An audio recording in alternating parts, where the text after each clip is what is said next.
Coordinating conjunctions, so nebenordnende Konjunktionen. In today's video, I will show you how German conjunctions work.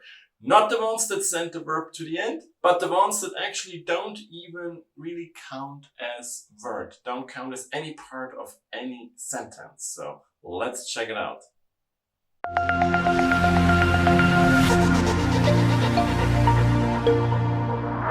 Hi, my name is Jan and I'm your German teacher here on EasyDeutsch, your YouTube channel for German grammar.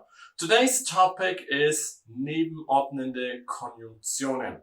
So this is, in English, coordinating conjunctions. Those are connectors that actually connect two different things, either two sentences, two words, two different things. And there are several different types of them in German. You probably know those already that actually send the verb to the very end of the sentence. We are not talking about those ones today. Today we are talking about the ones that actually don't send anything to the end and don't even count as position. So some of them actually use a comma, others don't, and they have different meanings and different uses. And I will teach you all of this right now with the help of my ebook, German Grammar Explained Easily. So let's switch into my ebook. So we're here now in my ebook, German Grammar Explained Easily. Today's topic is conjunctions, more precise, coordinating conjunctions. In German, they are called nebenordnende Konjunktionen. So where do we have them? Here. Let's jump right there and zoom in. So what are coordinating conjunctions? I already told you in German, nebenordnende Konjunktionen, and they combine equal elements with each other. So for example, main clauses with main clauses, subordinate clauses with subordinate clauses, words with words, phrases with phrases, or sentence elements with sentence elements. I guess you get the idea of it. It has to be equal things and not, for example, a main clause with a subordinate clause. And there are actually just a handful of them. Denn, und, oder, aber, doch, and sondern. They are coordinating conjunctions. And that means they're conjunctions, but they do not send the verb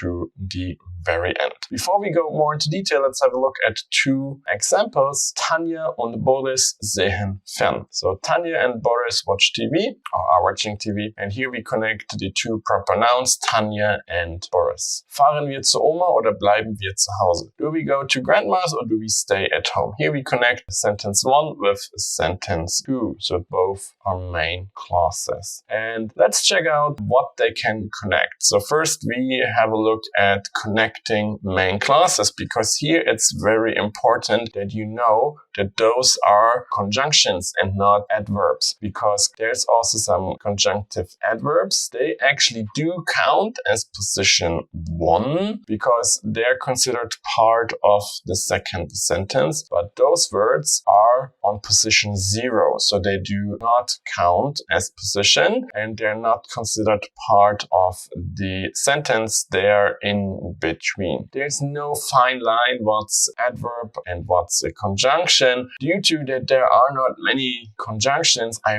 highly recommend you just memorize those 6. So that shouldn't be too hard, that you memorize them and remember, okay, if I see them, they do not count as position. If I see anything else, they do count as position. Why is it so important that you know that they do not count as position? Well, remember, verb wants the second position, wants to be in P2. And if you're connecting two main clauses, that's very important. For example, das Auto ist schon sehr alt, so the car is very old, aber es ist in einem guten Zustand, but it's in a good shape. So here we have main clause number 1, the car is already very old, and main clause number 2, but it is in a good shape, or it is in a good shape. So here, conjunction, aber, followed by something, usually the subject, and only then we have the verb, because verb wants position number 2. Second example, wir nehmen den Bus, denn es gibt keinen Zug. So we are taking a bus because there is no train. Yes, there's also weil, that means exactly the same, and weil sends the verb to the very end, then doesn't do it. Don't ask me for reason why. That's something you simply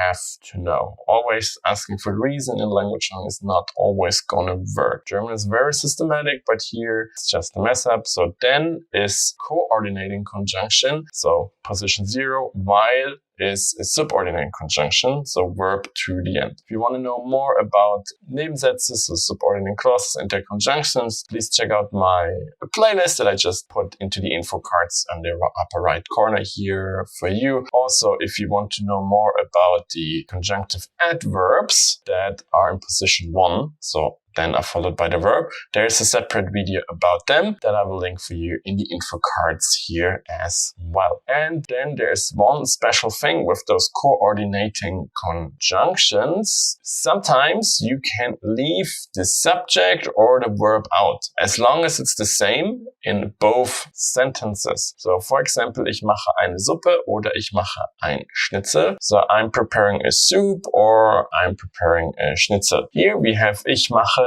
double. So we can drop that because remember, Germans don't really like to repeat themselves. So everything that's obvious or double, we usually drop. And that's the case here. So instead of connecting the two sentences, we would here just connect the two nouns instead. Exception is then. With then, that doesn't work. Again, don't ask me, then it's kind of special. So ich lerne viel, denn morgen habe ich eine Prüfung. Even though ich is the same, we cannot drop that. And another example, Max möchte keinen Kuchen, sondern ein Eis. So Max wants a cake, wants no cake, but Max wants an ice cream. So here we can drop it again. But with then, you can't. This just for you that you see Germans don't like double stuff. So that's connecting main clauses. And now let's have a look how we can connect subordinate clauses. Not all of them can do this. Here, main clauses, all the coordinate conjunctions can do that. The subordinate clauses, only und and oder can combine to subordinate clauses. And here again, all rules of subordinate clauses and subordinate conjunctions, aka verb at the end, are staying true as well. So let's have a look at two examples. Ich bin böse, weil du zu spät gekommen bist und du dich nicht entschuldigt hast. So I'm angry because you're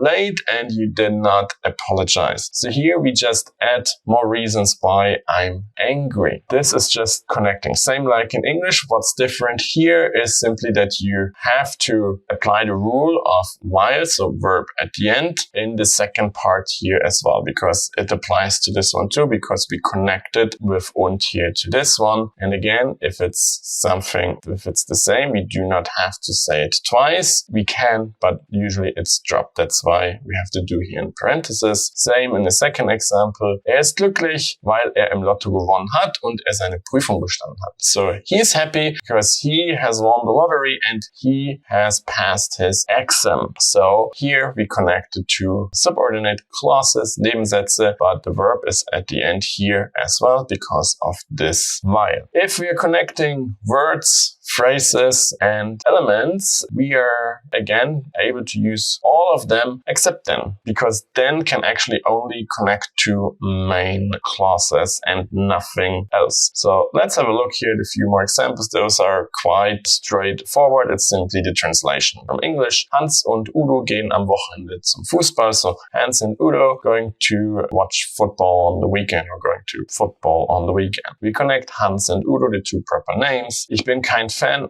vom FC Bayern, sondern von Borussia Dortmund. So I'm no fan of the FC Bayern Munich, but Borussia Dortmund. And trinkst du Kaffee lieber mit Milch trinkst du Kaffee lieber mit oder ohne Milch? So do you drink or do you prefer your coffee with or without milk? We connect die mit Milch or without milk, mit Zucker, aber ohne Milch. With sugar, but without milk. So here we have a short overview of the different meanings, but it's simply the translation of the English equivalent, so I will not go too much into detail here. It's the exact same thing. This is but as well as this one. There's no real difference here other than this is a little bit more used and this is as well but. This is because this is and this is or. And very important as well, with some of them we use a comma, with others we do not use a comma. So you've probably seen that already, some are using it. Those are denn, aber, doch and sondern, but und and oder do not require a comma in front of them. Don't ask me why, it's just like that. You need a comma with those, you don't need one with those. To be fair, sometimes with those you don't need one, with then always, with those not always, but it usually is better if you put one. It depends highly on the situation. You have a 99% chance to be correct if you put one. So, now you know all the secrets of German coordinating conjunctions, nebenordnende Konjunktionen. If you have any further questions about those, please do not hesitate to write them in the comment section below. Also, if you liked this video and if you learned a lot today, please do not hesitate to hit this like button. It's a great support. And of course, subscribe to my channel if you haven't done it yet. Thank you very much. If you actually also want to buy the ebook that you've just seen here in this video, that's possible with a link in the video description, and also have actually more than one ebook. There are around 10 ebooks right now, depending when you're actually watching this video. The link to all of them where I explain to you all different kinds of German grammar the easy way. Also, exercises, thousands of exercises for you to practice everything you've just learned. You will find everything in those ebooks, and the link to those ebooks you will find in the video description here below. So please check it out. And then I hope I will see you again in one of my other lessons. And until then, viel Spaß und Erfolg beim Deutschlernen.